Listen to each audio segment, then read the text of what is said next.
Hello everyone, this is Saurabh Patel and you are watching Unboxing Mind. So in this video, we will learn how we can configure email server into our Django project. So in this tutorial, I will use the SendGrid email service provider. You can also use the Gmail, you can also use the Yahoo, you can also use the Amazon SES service. You can also use any other service provider as well. So to configure a SendGrid into your Django project, you need an API key. So I've already created API key here, but you can also create the API key by clicking on this Create API Key button, and then you will get your own secret key and API key. So I've already created. Now next thing we need to configure some setting into our Django project. So that setting you can find this email host, email port, email host username, email host password, email use underscore TLS, and at the backend you can find the email backend.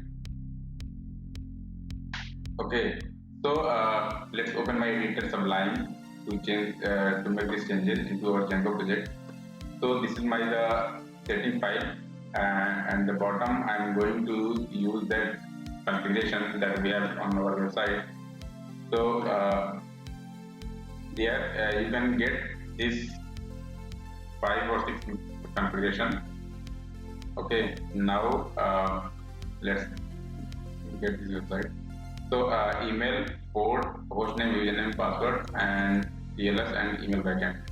So all these configurations are here. Now we need to put the host name. So if you are using the SendGrid, then you can put the host name smtp.sendgrid.net, or if you are using the Gmail, then you can use the smtp.gmail.com. For SendGrid, username will be a API key. So I'm going to use the API key. Put this as well as a string. You don't need to put the random string from the SendGrid. You just use the API key as a string here.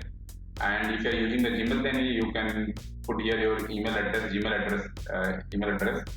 And then for password, you need to put the secret key that you have from your SendGrid account.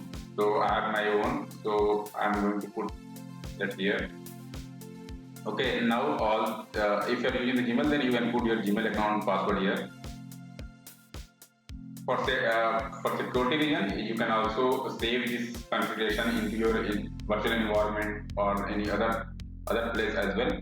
But idea is to provide the email underscore host underscore password. So I'm going to use the plain text in the plain text format. Okay, so that you can get the idea how we can configure the configuration into the Django project. Now next thing we need to test this setting that is working or not. So for that I'm going to open my terminal. On Windows I always use a PowerShell, but on your if you are using the Linux, then you can use your own terminal. So here I am going to open a Django shell. So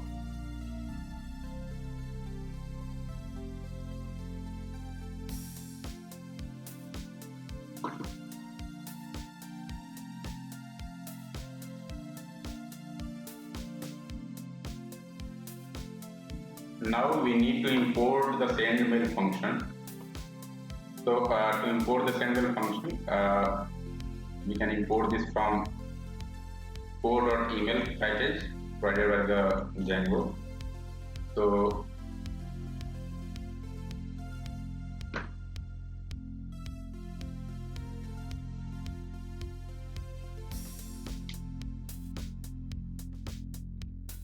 I have imported the sendmail function. Now we will use the sendmail function to test that our email is working or not.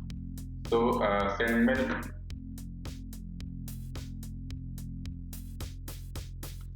syntax is first parameter is the subject, second parameter is the message that we want to send to the user, third parameter is the from address, fourth parameter is the list of user to whom we are going to send this email, and last is optional.